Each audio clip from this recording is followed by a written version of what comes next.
Hi guys, कैसे हैं आप सब। Welcome back to my channel. मैं आपकी लीगल दीदी आज आपसे 3 मेजर जो आपके क्रिमिनल लॉज हैं ना, उनके बारे में डिस्कस करने जा रही हूँ। तो सबसे पहला आपका मेजर क्रिमिनल लॉ कौन सा है जी? इंडियन पिनल कोड ऑफ आपका आईपीसी ऑफ 1860। सेकेंड आपका जो मेजर क्रिमिनल लॉ है वो आपका कोड ऑफ क्रिमिनल प्रोसीजर 1973 आपका सेकेंड क्रिमिनल लॉ है। तो आपका जो थर्ड क्रिमिनल लॉ है वो है आपका इंडियन एविडेंस एक्ट ऑफ 1872। तो जैसे कि हमने देखा हमारे 3 बेसिक क्रिमिनल लॉज हैं, जो 3 मेजर क्रिमिनल लॉज हैं आपके। तो सबसे पहला है आपका इंडियन पिनल कोड, ठीक है जी। उसके बाद है आपका सीआरपीसी, फिर है आपका इंडियन एविडेंस एक्ट, ठीक है जी। अब हमें जैसे पता है आपके इंडियन पिनल कोड को रिप्लेस किसने किया है? बीएनएस ने। बीएनएस का फुल फॉर्म बताएंगे? बीएनएस का फुल फॉर्म क्या है? भारतीय न्याय संहिता। ये कब आया है? 2023 में। फिर आपका जो क्रिमिनल प्रोसीजर कोड है सीआरपीसी, सीआरपीसी को किसने रिप्लेस किया है? सीआरपीसी को रिप्लेस किया है आपके बीएनएसएस ने, जिसका पूरा नाम क्या है? भारतीय नागरिक सुरक्षा संहिता। देखिए, भारतीय नागरिक सुरक्षा संहिता। फिर आपका जो थर्ड क्रिमिनल लॉ है that is your Indian evidence act, इसको रिप्लेस किया है आपके किसने? बीएसए ने। बीएसए, आपके बीएसए ने आपके इंडियन एविडेंस एक्ट को रिप्लेस किया है। अब जैसे कि हमें पता है ये जो हमारे तीनों क्रिमिनल लॉज हैं, इनके आगे ईयर कौन सा लगता है? इनके तीनों के आगे ईयर लगता है आपका 2023। अच्छा, लेकिन इनकी एनफोर्समेंट डेट क्या है?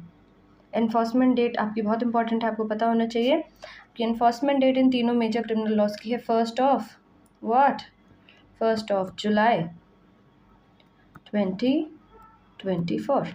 अच्छा, अब जब हम इन तीनों क्रिमिनल लॉज के बारे में डिस्कस कर ही रहे हैं तो एक ब्रीफ इंट्रो भी तो देना चाहिए, नहीं तो फिर लीगल दीदी अगर सबकी तरह बताने लग जाएगी तो फ़ायदा क्या आपका लीगल दीदी के पास आने का। ठीक है जी, ओके। चलिए थोड़ा सा इंडियन पिनल कोड के बारे में डिस्कस करते हैं। जो आपका इंडियन पिनल कोड है यार, वो आपको बताता है कि अगर किसी पर्सन ने कोई क्राइम किया, से फॉर एग्जाम्पल अगर उसने एक थेफ्ट, मान लीजिए थेफ्ट कमिट कर दी, ठीक, थेफ्ट कमिट करी, तो सज़ा क्या दोगे? तो थेफ्ट के लिए बता देगा इंडियन पिनल कोड की भाई 3 इयर्स की सज़ा होती है, ये दे दो। तो जो आपका इंडियन पिनल कोड है ना, वो आपको क्या बता रहा है? वो आपको बता रहा है कि किसी पर्टिकुलर क्राइम को करने की या बेसिकली किसी पर्टिकुलर ऑफेंस को कमिट करने के लिए जो आपको सज़ा मिलेगी वो कैसे मिलेगी, क्या मिलेगी। तो इन्होंने बता दिया कि थेफ्ट है तो 3 साल मिलेगी। फिर आपका आ जाता है कोड ऑफ क्रिमिनल प्रोसीजर। अच्छा, इसको कोड बोल रहे हैं, कोड क्यों बोलते हैं? और इसको एक्ट बोल रहे हैं, इसको भी कोड बोल रहे हैं।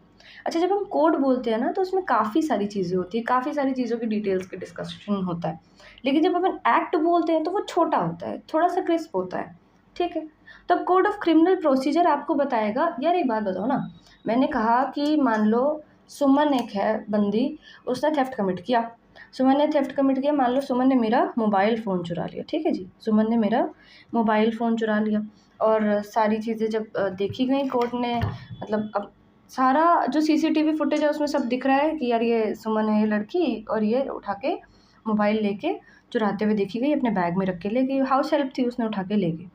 अच्छा, अब एक बात बताओ, जैसे हमें तो पता है कि थेफ्ट की सज़ा कितनी होती है? 3 साल की होती है।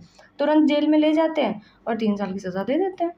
क्या ये पॉसिबल है? नहीं यार, ये जो उसको सज़ा देनी है उसको सही से एक प्रोसीजर के थ्रू ही तो आप फॉलो कर पाओगे। तो उसके लिए आपका काम में आता है आपका the code of criminal procedure. तो किस प्रोसेस को फॉलो करते हुए आपने किसी पर्सन को सज़ा देनी है, तो वो आपका कौन बताता है जी? Code of criminal procedure. अब जब सज़ा देनी है तो इतना फेमस डायलॉग है क्या? अदालत सबूत मांगता है। तो अब जब अदालत सबूत मांग रहा है तो लेके आओ ना, तो वो कहाँ से लाओगे? आपके इंडियन एविडेंस एक्ट से। तो इंडियन एविडेंस एक्ट बेसिकली आपको बताएगा कि कौन से आपको एविडेंसेस पेश करने हैं। अब एविडेंस भी तो 2 तरीके से आ सकते हैं ना, या तो यार ह्यूमन जाएगा, है ना, तो या तो फिर कोई डॉक्यूमेंट चला जाएगा। तो जब ह्यूमन जाएगा तो उसको अपन बोलेंगे क्या? Oral evidence. लेकिन जब कोई डॉक्यूमेंट चला जाएगा तो उसको अपन क्या बोलते हैं जी? Documentary evidence. Documentary evidence. और आप तो अब जानते ही हो कि डॉक्यूमेंट्री एविडेंस में अब, पहले भी बाय केस लॉज, लेकिन अब तो डायरेक्टली उन्होंने लिख दिया है कि आपका डॉक्यूमेंट्री एविडेंस के साथ साथ कौन से इलेक्ट्रॉनिक एविडेंसेस भी आपके अब शामिल हो जाएंगे इलेक्ट्रॉनिक एविडेंसेस ना, तो ये भी अब आपके ऐड ऑन होने लग जाएंगे। तो आई होप आपको इन तीनों आपके जो मेजर क्रिमिनल लॉज हैं उनका एक ब्रीफ इंट्रो मिल गया होगा। आई होप आपको आज का मेरा वीडियो बहुत अच्छा लगा होगा। Please like share and subscribe to my channel and please ज़रूर से फिर से आप मेरे यूट्यूब चैनल पे ज़रूर। थैंक यू गाइस, और मेरे चैनल का नाम मत भूलिएगा। मेरे चैनल का नाम क्या है? योर लीगल दीदी। Okay, thank you.